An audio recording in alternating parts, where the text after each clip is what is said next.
係啊，咁樣就係咁，但係都係佢都有唱啦，梗係咪？其實佢有新歌同新碟嘅，你冇留意咧？係我有留意，因為我識佢嘅嚇，咁所以咧我有留意到嘅。你當時我識佢嗰陣係未搭的士嘅，佢係坐車嘅嚇。OK， 佢搭完的士之後，而家唔同佢搭的士啦。咁好啦，咁有啲咁嘅情況出現啦，所以大家真係一定要留意啦。即係如果有啲你哋已經有啲 brand， 你諗住嚟到啦，希望可以整好佢，但係如果佢係要死嘅時候，要俾佢死啊，俾佢安樂死咧，你唔好再搞嘢啦嚇！重新整個新嘅 brand。美心集團都係咁樣，美心集團旗下有好多餐廳啦、食肆啦，係咪？以前咧就好興啦，就俾人知道，因為美心威啦，咁佢冇嗰啲嘅紙巾啊，或者係插喺度嗰啲嘢咧，寫住美心集團咁樣。而家佢唔寫㗎啦，開始。你都唔知嘅，你以為係另外一間有間新嘅鋪頭，但係你覺得點解個模式咁似美心集團嗰間攤？因為佢係美心集團嘅，佢唔想俾你知嘅，因為冇着數俾你知要做乜啫，唔係一定有着數噶嘛。你俾人知道你老豆係邊個，一定有着數嘅咩？冇，未必有着數嘅喎，可能你俾人綁架嘅啫喎，係咪？我係離家食私生子咁樣，好威啊！你轉頭俾人綁架，你又唔係特別多錢添，仲要可能即係咁樣咯。咁所以大家就係要講到呢個 point 啫。So sometimes, it's like it's the same with people. Imagine that someone wants to change their personality. The brand. If we reflect it as a person, they might change their clothes. So their hairstyle, their accent, and their behaviour. But the problem is that their families and friends still remember who they are, and also where they're from, basically. So which would cause a very confusing message. People think, well, why are you acting funny? Why are you being strange? So sometimes the best way is to actually move to a different place. If a person really wants to change their personality, or their profile and start from afresh, then they go somewhere else, repositioning themselves. Act differently. People that don't know them, so they would view them as a new product of, whatever they want to be. That's it. 即係只不過舉多個例子啊！即係譬如話，如果離家出走，咁嗰個人就算離開咗嗰個屋企好耐啦，去鄉下好耐，咁佢咧就轉晒形象噶啦，已經咁樣樣，即係犀利哥咁樣轉晒噶啦。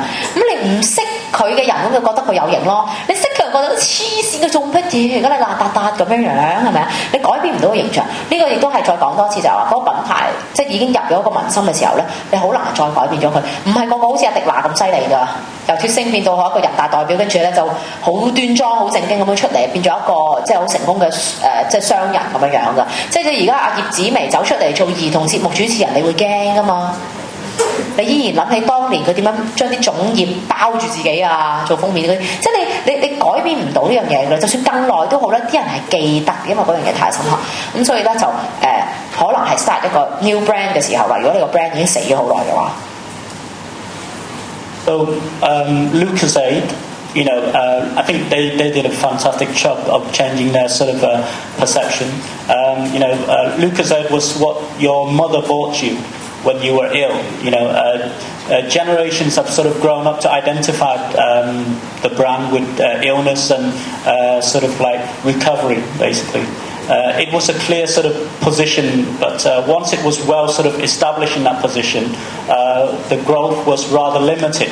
So it outgrown its sort of like position. So SmithKline Beecham, which owns the brand, conducted a brilliant sort of campaign over a number of years to sort of change people's mindset to an energy drink, that's sort of like high energy for sports and so on. And now it's kind of sort of acceptable in that sense. And I think in Hong Kong it's even taken it further in terms of trying to relate it to people in about sort of energy drink for tired people who work at who work long hours and so on. So it's kind of a recovery drink. It still sort of follows the same line, but I think the way it's positioning itself is actually very clever in that sense. 葡萄式係非常之成功嘅一個轉換到 reposition 嘅一個牌子嚟嘅，即係佢即係成功地轉移佢個定位啦。咁一定記得㗎啦，即係你去探病一定係攞葡萄式㗎嘛，係咪啊？一定有葡萄式。而家探病隔離冇葡萄式㗎，好少㗎啦已經。啲葡萄式你講嗱嗰啲咩葡萄糖啊嗰啲咧，都唔興㗎啦，冇㗎啦。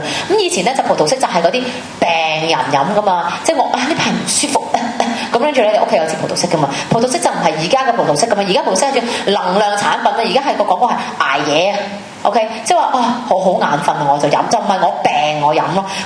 甚至咧，佢要再推到遠啲嘅，就係一個能量啊一個能量去到咧就係賽道。咩叫賽道？即係因為譬如外國咧，佢有嗰啲 energy bar， 即係我真係好肚餓，即係我而家係一個運動啊，我仲行一餐，佢都要短暫時間之內，我要食一啲能量好強能量嘅一啲嘢。葡萄適佢將佢個 energy bar， 嗱好多牌子都有出 energy bar 㗎，即係啲爬山用店嗰啲，即係你都話會介紹好多牌子俾你，就食咗之後咧，突然之間充滿能量，好似食咗4碗飯咁樣㗎嚇，但係你只係咬2啖啫嚇，嗰啲神奇力量嚟㗎呢啲係，咁所以咧葡萄適就係成功咁定位咗。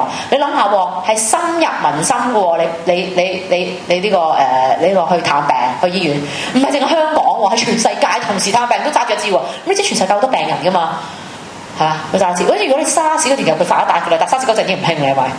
係探病病人飲啦咁樣。